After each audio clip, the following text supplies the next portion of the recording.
কাল প্রচণ্ড বৃষ্টি হয়, অনেক ভারী বৃষ্টি।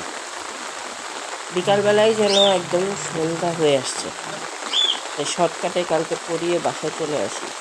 আর বৃষ্টিতে খিচুড়ি ডিমান্ড করে। বেশ কিছুদিন ধরে অসুস্থ থাকার জন্য রান্নাবান্নাতেও খুব একটা সক্রিয় ছিলাম না। কালকে মনে চাইলো একটু অন্য কিছু রান্না করি, খিচুড়ি, প্লেন খিচুড়ি। তাই প্লেন খিচুড়ির সাথে একটু আলু ভাজা, একটা ডিম মামলেট করলাম, আর 3-4 পিস মিষ্টি কুমড়া ভাজি করলাম। ইচ্ছে ছিল মাছের কিছু করার, কিন্তু চিন্তা করলাম 2জন মানুষ মধ্যরাতে খাবো, এর থেকে বেশি কিছু দরকার নেই। আর তাছাড়া খিচুড়ির সাথে আচার তো থাকবেই। তো আমি নিরামিষ একটা তরকারি করে নিলাম। ইচ্ছে ছিল নিরামিষ তরকারিটার সাথে এই সবজিটার সাথে খিচুড়ি রান্না করবো, কিন্তু কিছুদিন আগেই সবজি খিচুড়ি খেয়েছি। তাই খিচুড়িটা মুগ ডাল আর মসুর ডাল দিয়ে, নর্মাল ভাত যেটা খাই, মিনিকেট চাল দিয়েই করছি, প্লেন ভাতে। আর সবজিটা আলাদা করছি যেন পরে ভাতের সাথে থাকলে খাওয়া যায়।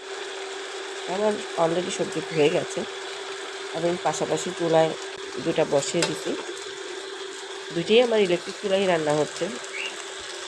আর গ্যাসের যা সমস্যা সবাই তো জানেনই। তো আমার রান্না যদিও 12টার ভিতরেই হয়ে গেছে, কিন্তু আমরা খেতে খেতে 1:30 বাজে। তো এই ছিল আমাদের দুজনের টোনাটুনির ছোটোখাটো আয়োজন।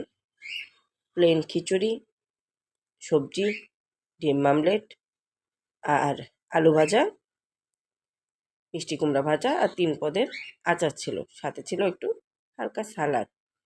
আচার ছিল জলপাইয়ের ঝাল আচার, আর আমার হাজব্যান্ডের জন্য ছিল বড়ইয়ের মিষ্টি আচার, আর একটা 5 মিশালি আচার ছিল। এটা অবশ্য কেনা 5 মিশালি আচারটা। বাকি দুটো আচার আমি ঘরেই বানিয়েছি।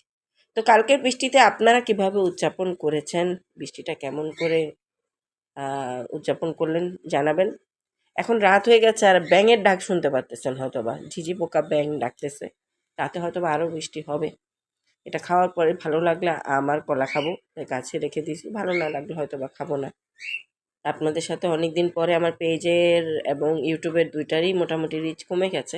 ইউটিউব থেকে দেখে থাকলে সাবস্ক্রাইব করে দেবেন, আর যদি আমার চ্যানেল বা পেজ থেকে দেখে থাকেন তাহলে অবশ্যই ফলো দিয়ে পাশে থাকা বেল আইকনটা টিপ দেবেন, এবং ফলো দিয়ে লাইক দিয়ে পরবর্তী ভিডিওগুলো যেন আপনাদের সামনে চলে আসে সেভাবেই রাস্তা পরিষ্কার করে রাখতে হবে। আর এই ঝিলটা আমার বাসার সামনেই। সবাই ভালো থাকেন।